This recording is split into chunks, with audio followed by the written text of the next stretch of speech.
Hello everyone, welcome level to clever. நான் உங்கள் பிரகாஷ். இன்றைக்கி நம்ம சேனலில் லேட்டஸ்ட் இருக்க பிரேக்கிங் நியூஸ் தான் பார்க்க போகிறோம்.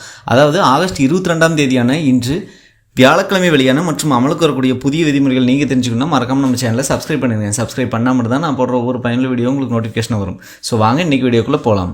நாடு முழுவதும் 151 எம்பி எம்எல்ஏக்கள் மீது பெண்களுக்கு எதிரான வன்முறை வழக்குகள் உள்ளன.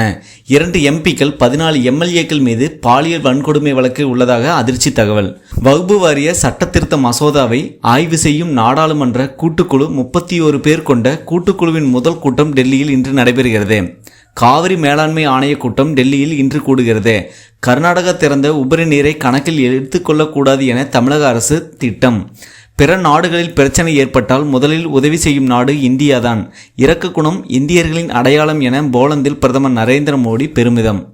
உக்ரைன் ரஷ்யா போரின் போது இந்திய மாணவர்களுக்கு உதவிய போலந்திற்கு நன்றி தெரிவித்த பிரதமர் நரேந்திர மோடி, இது போருக்கான நேரமல்ல, பிராந்தியத்தின் அமைதி நிலவ வேண்டும் என வலியுறுத்தல். ஒய்எஸ்ஆர் காங்கிரஸ் கட்சி ஆட்சியில் முதலமைச்சர் அலுவலகத்திற்கு மொட்டை பப்ஸ் வாங்க 3,62,00,000 செலவு. ஆந்திர முன்னாள் முதலமைச்சர் ஜெகன்மோகன் மீதான புகாருக்கு ஒய்எஸ்ஆர் காங்கிரஸ் கட்சி மறுப்பு. புதிய கட்சியை துவங்குவது குறித்து ஒரு வாரத்தில் அதிகாரப்பூர்வ அறிவிப்பு. ஜார்க்கண்டில் தேர்தல் நெருங்கும் நிலையில் சம்பாய் சோரன் அறிவிப்பால் பரபரப்பு ஏற்பட்டுள்ளது. உலகில் மிகவும் வயதான நபராக ஜப்பானைச் சேர்ந்த டாமிகோ இடுகா அறிவிப்பு. 117 வயதான மாரியஸ் மறைவால் 116 வயதான டாமிகோ இடுகா தற்போது அறிவிக்கப்பட்டுள்ளது குறிப்பிடத்தக்கது. ஒலிம்பிக்கில் பதக்கம் வென்ற ஹாக்கி வீரர் ஸ்ரீஜோஸுக்கு 2 கோடி ரூபாய் பரிசு தொகை.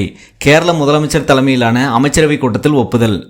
ஆவின் பெண் ஊழியர் உயிரிழந்த விவகாரத்தில் ஒப்பந்த மேற்பார்வையாளர் வருண்குமார் கைது. கக்கலூர் ஆவின் மேலாளர் சஸ்பெண்ட், துணை மேலாளர் உள்ளிட்ட 5 பேருக்கு நோட்டீஸ். சிறப்புகளை கொண்ட சென்னை தினம் இன்று கொண்டாட்டம். சென்னை தினத்தை முன்னிட்டு அண்ணா நூற்றாண்டு நூலகத்தில் புகைப்பட கண்காட்சி. கோவை மருதமலை ஐஓபி காலனிக்குள் புகுந்த 2 காட்டு யானைகள். குடியிருப்பு பகுதிக்குள் நுழைந்த காட்டு யானைகளை வனப்பகுதிக்குள் விரட்டையடிப்பு. தமிழகத்தில் பாஜகவுக்கு வாக்கு வங்கி இல்லை என தமிழக காங்கிரஸ் கமிட்டி தலைவர் செல்வ பெருந்தகை கருத்து. மக்களை தேர்தலில் கூட்டணி கட்சிகளின் வாக்குகளை பாஜக சொந்தம் கொண்டாடுவதாக அவர் விமர்சனம். செபி தலைவரை பதவி நீக்கம் செய்யக்கோரி காங்கிரஸ் கட்சி இன்று நாடு தழுவிய போராட்டம். அதானி ஊழல் தொடர்பாக நாடாளுமன்ற கூட்டுக்குழு விசாரணைக்கு உத்தரவிடவும் வலியுறுத்தல்.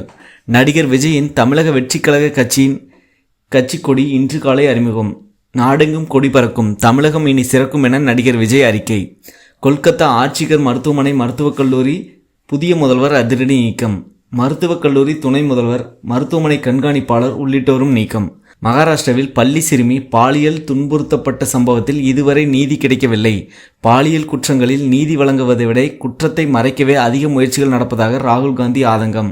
நாள் முழுவதும் பாஜகவின் பெயரை உச்சரிப்பதே அதிமுகவின் வேலையாக உள்ளது.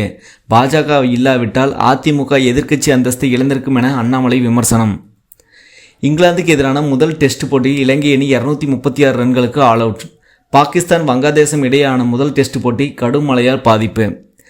தமிழ்நாடு தொழில் முதலீட்டு மாநாட்டை மு.க. ஸ்டாலின் அவர்கள் நேற்று தொடங்கி வைத்தார். மேலும் 1 லட்சம் பேருக்கு வேலைவாய்ப்பு உருவாக்கும் 51,000 கோடி மதிப்பிலான 28 புதிய திட்டங்களுக்கு முதலமைச்சர் நேற்று அடிக்கல் நாட்டினார்.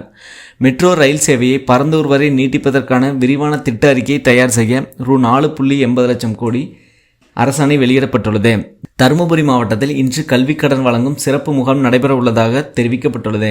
தருமபுரி மாவட்டம் நல்லம்பள்ளி ஸ்ரீ விஜய் வித்யாலயா கலை மற்றும் அறிவியல் கல்லூரி வளாகத்தில் நடைபெற உள்ளது குறிப்பிடத்தக்கது.